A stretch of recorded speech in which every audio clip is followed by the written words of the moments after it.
be shy about giving F3 away. You may be literally sending and throwing some man a lifeline. And I can tell you the stories.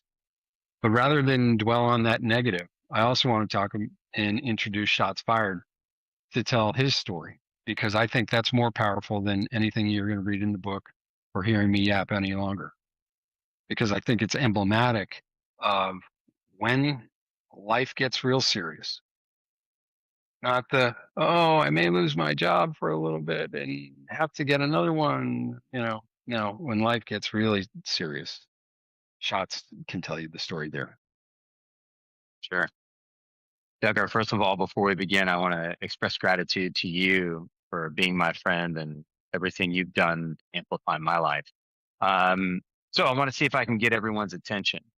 My name is Shots Fired. I joined F3 in 2017, and I was honored to be named by Duggar. This was back at a time when the Hog was really one of two AOs. It was our mothership AO here in Houston. And unlike many people, I am a rare bird. I'm known as a Sunshine Bazooka. I've always had a very just happy disposition. This has been amplified and told to me for what I'm about to tell you. But I've always been a pretty happy guy and just amazed at the fact that I'm here. In the past almost 9 years, I've run probably 5,000 miles, multiple triathlons, half marathons, very fit, very, put together. And I loved being a part of F3, leading, lifting men up, because I thought that was so important. In November of 2024, I was training for a half marathon with Olaf. And when I started noticing that I was starting to lose my left peripheral vision, and that led to a trip to the emergency room. And guess what? You don't have to be a brain surgeon to see what's wrong with this picture. Everyone see this? This is a picture of my brain taken on December 17th, 2024. And this is a very large glioblastoma, one of the world's most aggressive forms of brain cancer. And this is where the beauty of F3 comes in. I'm being very honest, guys. At no point from December 16th, 2024 to today have I been scared. And I know that sounds very incongruous, and I'm not trying to be bold, but I immediately, once I first saw that image, I said, you know what? I've been training for this race my whole life. And you know what's even better? I have brothers around me that I love, that I've run to their aid, and automatically I have someone right next to me. In fact, the man that was standing right next to me was F3 Weed Whacker. Any of you guys ever met Weed Whacker? In addition to being a goofy guy, Weed Whacker is also one of our hospital system's most distinguished surgeons. He was standing next to my wife. And 6 days later, I was able to have that brain tumor operated on by MD Anderson. But 2 days before that happened, a bat call went in, and 75 packs showed up to a queue that I held. And I don't know if you guys have ever had 75 of your brothers show up around you and hold you and say, Shots, whatever's going to happen, I know that it's going to be okay. And it really illustrates, what do we talk about when we think about what it means to be okay? Being okay doesn't mean that there's always going to be a cure, guys. It doesn't mean that your answers and your prayers are necessarily going to be answered.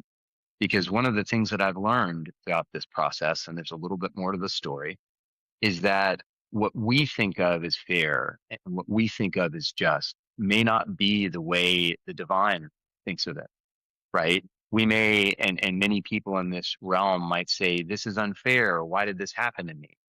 And I've actually never asked myself those questions, because I said, there are so many things that happen to us in life that we just don't have any control over.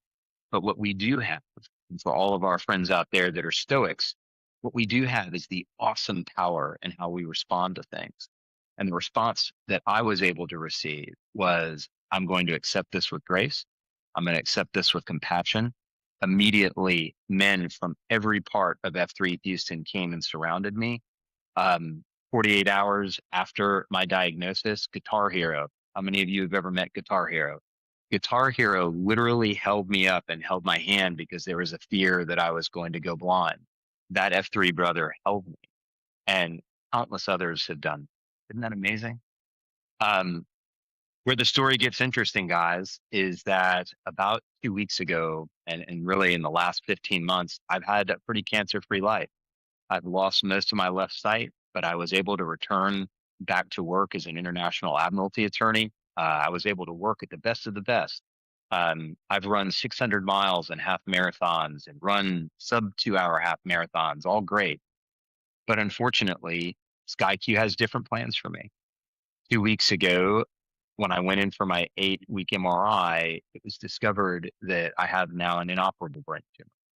And there's talk that maybe 6 months to a year is all I have left. And here's again the choice. It's the choice that every single one of you has. Are you going to face life and the challenges that you have forward, faced like a man, faced with love and compassion, not without fear? But are you going to surround yourself and put yourself in a situation where men will come to your side? Are you going to try to go it alone? Because I can tell you, sad clowns exist in singularity. And I'm not a sad clown because I can't tell you how many men have come up and helped me. I can't tell you this morning how many men helped me run because I'm starting to lose my ability to walk correctly. And I'm not embarrassed by it and I'm not afraid by it. And why? The answer is simple. I got over sad clown syndrome the moment I joined F3 because I was a Sunshine Bazooka. For those of you who aren't Sunshine Bazookas, my brother Duggar here, I think very eloquently said, we all quickly realize why this is so incredible. You don't have to go through a cycle of men that maybe you meet at a picnic or someone you meet at a church function or your kids function. You are meeting men that you're working out with at 4 in the morning, 5 in the morning. There's a reason that you two have met. And that means that what you have is genuine.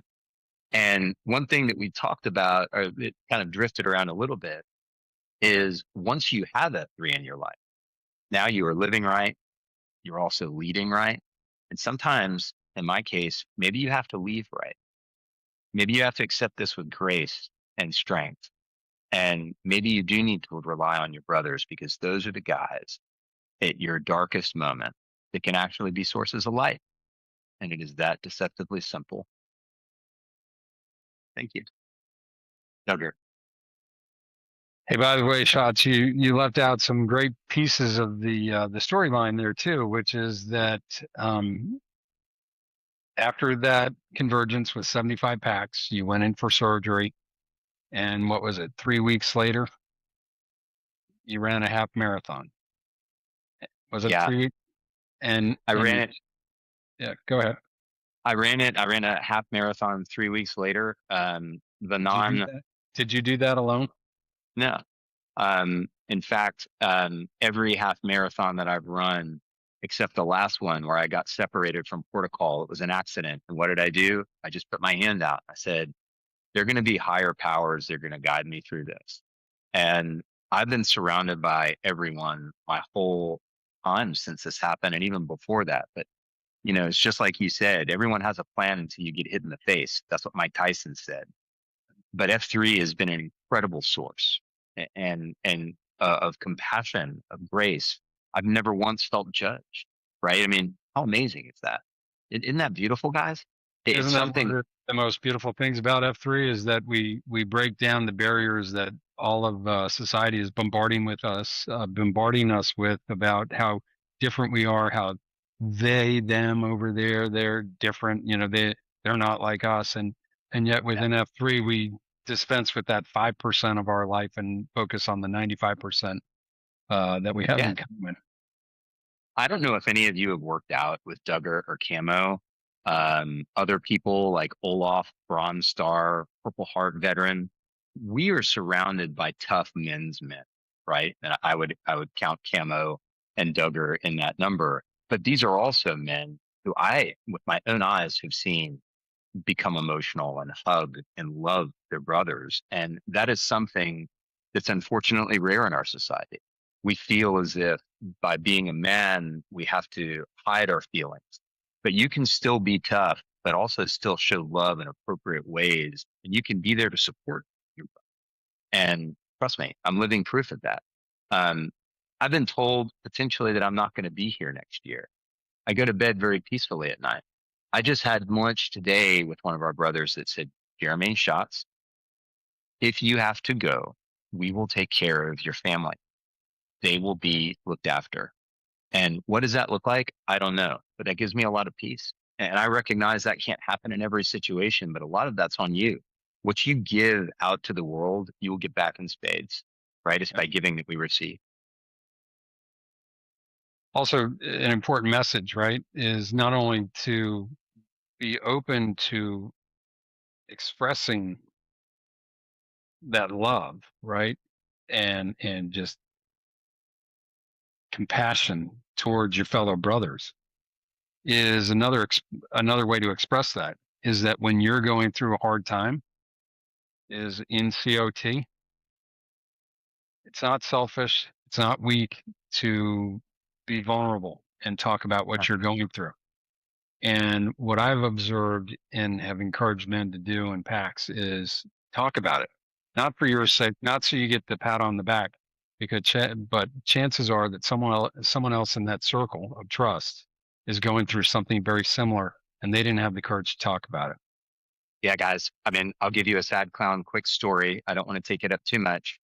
Um, Yesterday evening, I was at MD Anderson, and sometimes we talk in my faith about there are people that want to help, but they exist on the outskirts of suffering. And then there are people that go to the downtown of suffering. And the downtown of suffering can be MD Anderson's radiation therapy and MRI lab. I've been there so many times, I can't count anymore. And you know what's amazing about F3? Every time I walk into the waiting room where everyone is scared, men, women, black, white, gay, straight, Jewish, atheist, Buddhist, Christian, cancer is wildly non-discriminatory. There are people there that are suffering. And you know what my heart tells me? I walk in and I go up to every guy and I go, hey, can I get you a cup of coffee? It's free. Do you need anything? Like that is servant leadership. You are the lowest person in the room. You are serving others. And by doing that, whether you win at the end of the day or you survive, your heart's right because you're helping other people. Isn't that beautiful? They told me I'd like this guy shots fired. I need to meet him one day, and I'm starting to understand a little bit about why. Amazing story, brother. And I'd like to sacrifice my schedule and try to get on your schedule in the next couple weeks. Just you and me sometime. Um, I thought this was just a free men's workout. You know, that's the thing that you draw people in